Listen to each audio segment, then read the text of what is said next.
Yun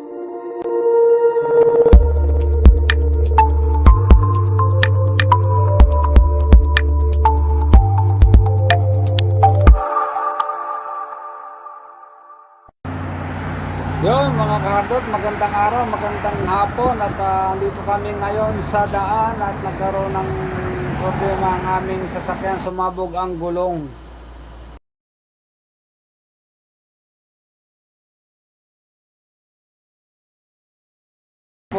Ito ang mahirap, gagabihin na naman sa biyahe. Ang problema, malayo pa ang workshop. Kakaon pa ng mekaniko mga kahardot. Ayan, tingnan natin ang gulong.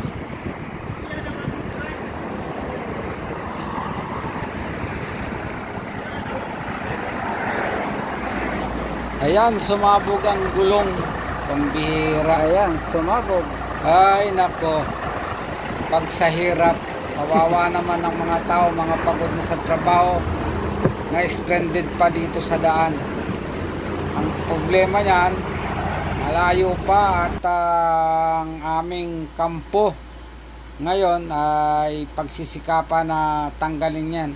Yan po ang kahirapan kung sa pagta-travel mo, makaka-encounter ka ng ganyan. Ay nako, kawawa naman. Gagabihin na naman pag-uwi. Ang layo pa ng aming biyahe mga kahardot.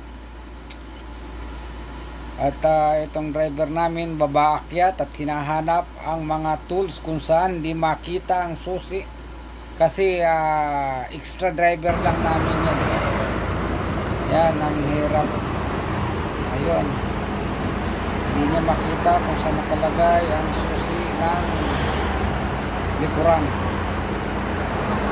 Yun mga kahardot, isang napaka hirap mararanasan mo sa daan. Imbis na namamahinga ka na, dito ka pa sa daan naghihintay kung paano maisasaayos ang gulong, maghihintay ka ng rescue. Ayan, at nasa may ito pa naman ay main road. Ayan, nandito kami sa main road, wala kami sa service road. Kung sa service road at maayos-ayos sana, ayan, kabilaan may mga sasakyan na maraming dumadaan dito sa sasakyan. Yung pulis nakaabang niyan dyan, yung pulis dyan. At yun, yung mga tao namin nandun sa kabila, yung iba nakakalungkot. Yung naman nandyan, nakutsuso. At hinahanap yung mga tools para ma-open ang sumabog na gulong. Ayan, hintay-hintay muna tayo mga kahardot at habang wala pa yung mekaniko. Ngayon, pag-iisipan itong mga kasama namin dito kung bubuksan at tayo muna ay mamamahina dito sa ating bus. Ayan, yun, napakahirap na mararanasan ang ganito mga kahardot, ang na-stranded ka sa daan dahil dyan sa gulong, sa flat. Kaya tambay muna tayo, hintay tayo para bago maayos yan. Kaya ganito muna tayo. Yun mga kahardot, at watch tayo at makita natin mamaya kung anong gagawa dito mga kasama namin kung marirepair ito. At yan, kinuha ng reserva. Yun, at utay-utay nang tanggalin.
dyan at inisikap nilang ilagay yung jack doon sa ilalim ng sasakyan. Napakahirap nito. Ako, ayan, at pinagtutulong-tulungan nilang silipin kung paano mailagay yung jack.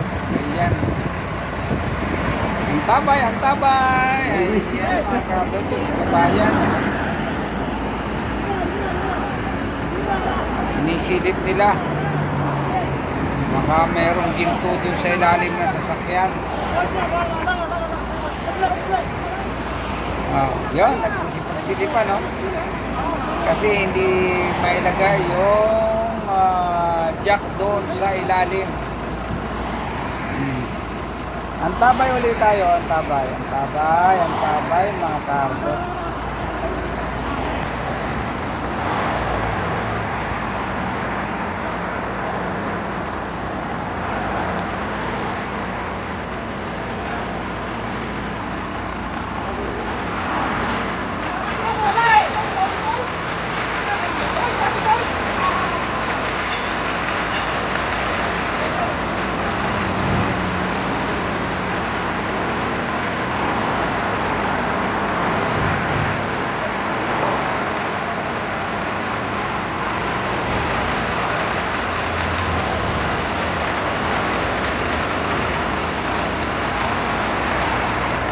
Ayun. At yung, kita nyo nga yung jack na yun, no? Mukhang hindi pa gumagana. Kanina pa yung pinipira niya ganyan, ayaw pa. Sus, Mariosip naman talaga. Pagka Pilipinas pa, tayo mo pa.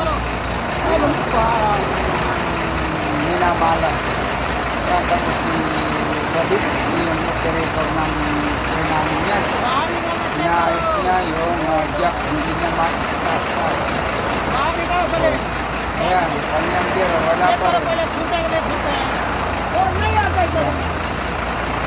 So, naku po! Naku po! Ayan, ayan. Sira ang jack net, ayaw tumaas. Saglit. Yes. At titingnan yung jack na yan kung ano ang problema na.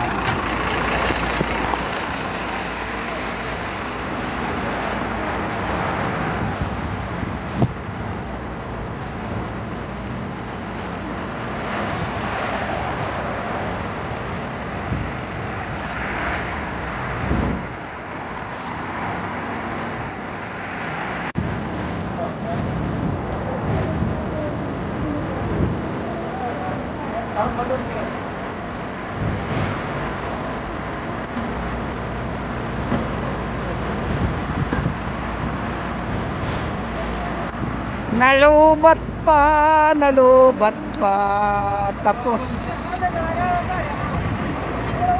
nalubat.